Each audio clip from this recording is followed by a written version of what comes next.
Question number 2. A farmer has a farm with 125 acres. He produces carrot, beetroot and potato. 3 product है उसके, carrot, beetroot, potato, which he has to grow on 125 acres. पहली limitation मिल गई आपको. Maximum जो area वो use कर सकता है वो 125 एकर्स का ही है. Production can be done only on 125 acres. Whatever he produces is fully sold in the market. Demand की कोई रेस्ट्रिक्शन नहीं है, जितना भी बनाओगे पूरा का पूरा बेचा जा सकता है. He gets ₹5 per kg for carrot, ₹4 per kg for beetroot and ₹5 per kg for potato. तीनों प्लांट्स का, तीनों हमारे क्रॉप्स का, तीनों प्रोडक्ट्स का सेलिंग प्राइस गिवन है हमें. The average yield is 1500 kgs of carrot per एकड़, 1800 kgs ऑफ बीटरूट पर एकड़ एंड 1200 kgs ऑफ पोटैटो पर एकड़. एकड़ में अगर आप देखो तो कितना कितना प्रोडक्शन किया जा सकता है. So, or for different crops we have different productivity और yields. हम तीनों को के अलग अलग प्रोडक्टिविटी है. अगर हम कैरेट की बात करें तो 1 एकड़ में हम 1500 kgs उगा सकते हैं, whereas बीटरूट 1800 और पोटैटो 1200 kgs ही हम ग्रो कर सकते हैं. To produce each 100 kg of carrot and beetroot and 80 kg of potato, a sum of ₹12.5 has to be spent for manure. आपको बोला गया है, अभी कॉस्ट का डिटेल दिया है. कैरेट और बीटरूट के 100 kgs के ऊपर आपको ₹12.5 इनकर करना पड़ता है मैन्योर कॉस्ट, वेराज पोटैटो के 80 kgs के ऊपर आपको ये मैन्योर कॉस्ट इनकर करना पड़ता है. Labor required for each acre to raise the crop is 6 man days for carrot and potato. Sequence पे ध्यान देना. इसके पहले वाले में it was carat and beetroot, potato बाद में दिया था. अभी कैरेट के साथ पोटैटो दिया है, बीटरूट बाद में दिया हुआ है. ये जो लेबर दिया हुआ है ना, दिस इज पर एकड़. 1 एकड़ में कितना आपको लेबर लगता है. तो अगर हम कैरेट और पोटैटो की बात करें तो 6 man days we are putting, whereas beetroot की बात करें तो we have 5 man days. Okay, तो हमें कुछ इन्फॉर्मेशन एकड़ में दी है, कुछ 100 kgs में, कुछ पर केजी में. सेलिंग प्राइस जो दिया है वो पर केजी दिया है. कॉस्ट ये जो दिया है हमें मैन्योर कॉस्ट 100 kgs में दिया है. लेबर कॉस्ट जो आप निकाल पाओगे from the number of man days वो पर एकड़ में दिया है. आपको सभी को एक कॉमन बेस पे लाके कन्वर्ट करना पड़ेगा to find your profits. A total of 500 man days of labor at the rate of ₹40 per man day are available. Second restriction, आपके पास सिर्फ 500 man days है. कितना भी प्रोडक्शन करो 500 man days से ज़्यादा अवेलेबल नहीं है. And labor rate is given 40 per man day. Formulate an LPP to maximize the farmer's total profit. LPP बनानी है with maximisation objective. Total profit हमें मैक्सिमाइज करना है.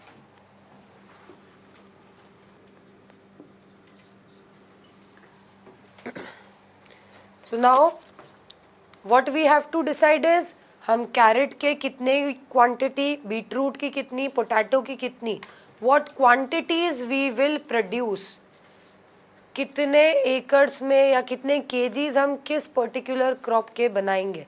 या तो केजीज में ले लो या फिर आप ले सकते हो कितने एकर्स में हम इसको ग्रो करेंगे. ओके, हम तीनों जो हमारे प्रोडक्ट हैं उनके प्रोडक्शन क्वांटिटी को वेरिएबल मानेंगे क्योंकि हमें वही फाइंड करना है.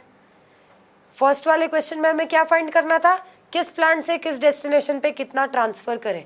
हमने उसी को वेरिएबल ले लिया. एक प्लांट से दूसरे डेस्टिनेशन पे जब ट्रांसफर कर रहे हैं तो वो P1 D1, P2 D1, like that we considered all these variable for every plant and for every destination. अब हमें क्या फाइंड करना है, जो फाइंड करना है वही वेरिएबल है ना, the one which we are finding out. अब हमें फाइंड करना है the quantities of beetroot, carrot and potato, तीनों की कितनी क्वांटिटीज हम प्रोड्यूस करेंगे. So we will consider the quantities produce as C, B and P जो रिप्रेजेंटेटिव हो हमारे लिए, सो दैट हम बार बार ये नहीं सोचते रहे एक्स वाई जेड दे दिया तो हमें हर बार लिंक करना पड़ेगा एक्स कौन सा था, वाई कौन सा था. अभी अगर आपने C, B और P बोला है, सी लिखते ही आपको समझ आएगा हम अभी कैरेट का ही वर्किंग कर रहे हैं, केवल कंफ्यूज होने का कोई चांस ही नहीं है. Okay, our objective is to maximise profit. हमें प्रॉफिट को मैक्सिमाइज करना है, पर प्रॉफिट तो हमें पता नहीं है, हमें फाइंड करना पड़ेगा. We have selling price, we have cost. Cost दो ही है, मेन्योर और लेबर. ये दो ही कॉस्ट हमें दी है, और सेलिंग प्राइस दिया है. तीनों अलग अलग क्वांटिटीज पे दिए हैं. सेलिंग प्राइस इज गिवन पर केजी, मेन्योर इज गिवन पर 100 kg and the third one labour is given पर एकड़. तो हमें हर एक को कॉमन पे लेकर आना पड़ेगा. अगर आप पर केजी पे जाओगे तो मेन्योर कॉस्ट शायद बहुत ज़्यादा पॉइंट्स में चला जाएगा. मेन्योर कॉस्ट भी और लेबर कॉस्ट भी, अगर आप उनको पर केजी में कन्वर्ट करो.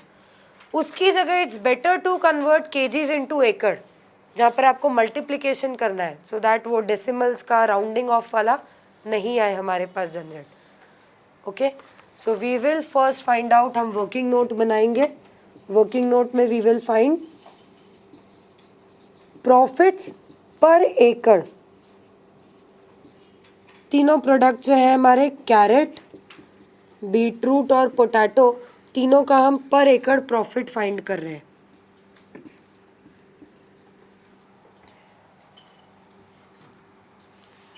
हमें दिया हुआ है 1 एकड़ में हमारी यील्ड कितनी होती है. यील्ड पर एकड़ is given as 1500 kgs, 1800 and 1200. 1500 kg, 1800 kg and 1200 kgs.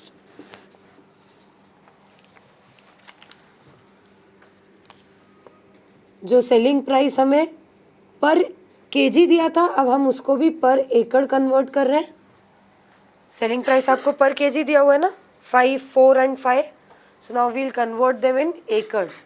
When it is 5 rupees per kg for carrot, और 1 एकड़ में we can grow 1500 kgs.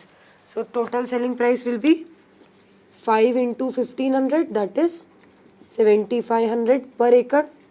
1 एकड़ में कैरेट जितना भी हम ग्रो करते हैं उससे हमें 7500 रुपीज़ का सेलिंग प्राइस मिलता है. Then for beetroot 4 rupees per kg, 4 into 1800, 7200, and potato is 5 rupees per kg, 6000. This is the sales per acre. Now from this we will reduce cost per acre. पहला cost है हमारा manure cost. Manure cost दिया गया है, दिख रहा है ना. Manure cost is given as 12.5 rupees per 100 kgs of carrot and beetroot. Carrot और बीटरूट के लिए 100 kg पे 12.5 लग रहा है, तो 1 एकड़ पे कितना लगेगा. 100 पे 12.5, तो 1500 kgs पे कितना.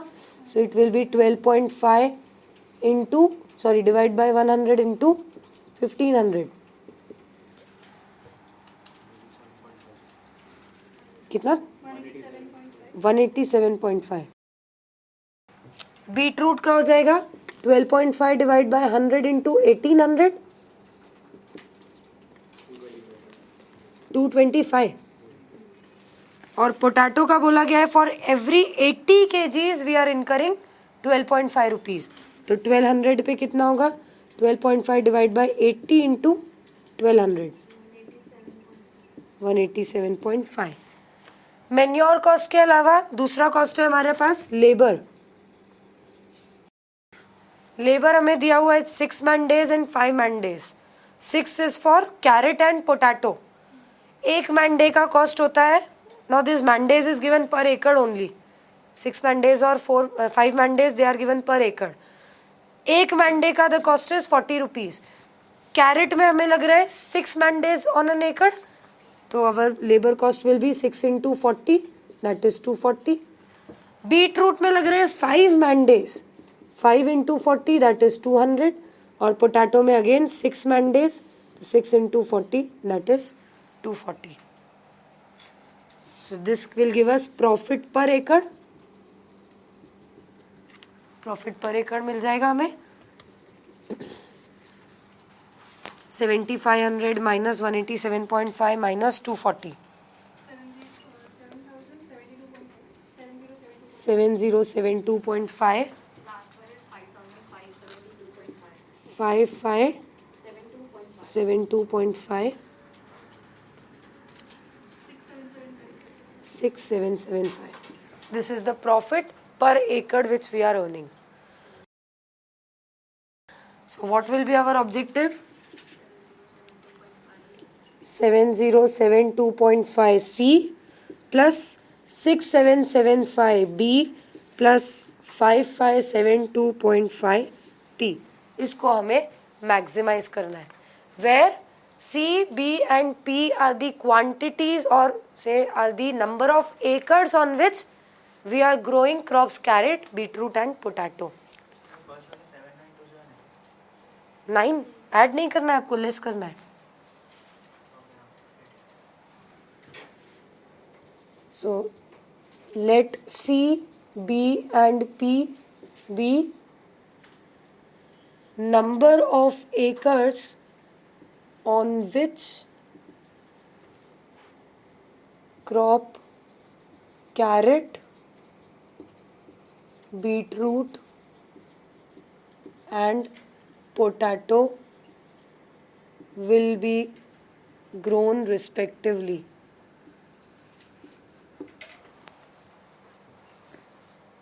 कितने एकर्स पे हम कौन सा क्रॉप उगाएंगे उसको हमने वेरिएबल में ले लिया. तो हर एक एकड़ पे इतना प्रॉफिट हो रहा है, एक एकड़ कैरेट के उस पे प्रॉफिट हमें इतना मिल रहा है. तो when we are growing carrot on this much एकड़, सी एकर्स, हमें टोटल इतना प्रॉफिट मिलेगा. Like that we have calculated for all the 3 crops और हमारा ये आ गया total profit which we have to maximise. Now constraints subject to. सबसे पहला कॉन्स्टेंट है, पहली लाइन में ही दिया हुआ है, 125 एकर्स की ही जगह है हमारे पास. So simply C plus B plus P should be less than or equal to 125. 125 से ज़्यादा एरिया में आप कल्टीवेट नहीं कर सकते, उससे कम में चलेगा, उसके बराबर चलेगा. This should be equal to 125.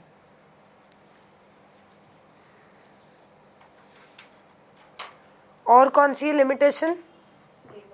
Labour की लिमिटेशन है. टोटल अवेलेबल लेबर आज और mandays are 500. 500 mandays is the maximum availability of labours. हमें दिया हुआ है कैरेट के एक एकड़ पे हमें 6 मैंडेज लगते हैं. तो when we are growing carrot on C acres, जब हम C एकर्स पे कैरेट ग्रो कर रहे हैं हमें 6 C मैंडेज लगेंगे. सिमिलरली बीटरूट के एक एकड़ पे हमें 5 मैंडेज लगते हैं. So when we are growing beetroot on B acres हमें 5 B मैंडेज लगेंगे. एंड पोटैटो के एक एकड़ पे भी 6 मैंडेज लगते हैं. सो 6 P मैंडेज लगेंगे टोटल P एकर्स में. This total should not be more than 500. उससे कम हो सकता है और इक्वल हो सकता है.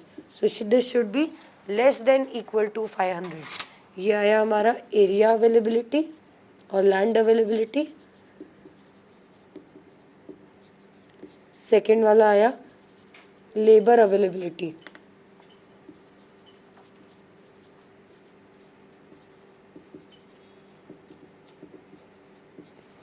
और कोई कांस्टेंट दिया है क्या? नो. तो बस इसके बाद हमारा नॉन नेगेटिविटी अजम्पशन आएगा. C, B and P all the 3 are greater than equal to 0.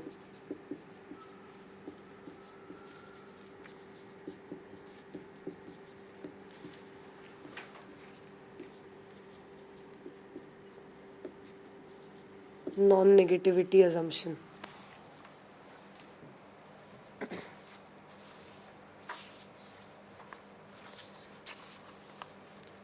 Any doubts? Question 3 is your homework. Try करना, हम next lecture में discuss करेंगे. That's all for today.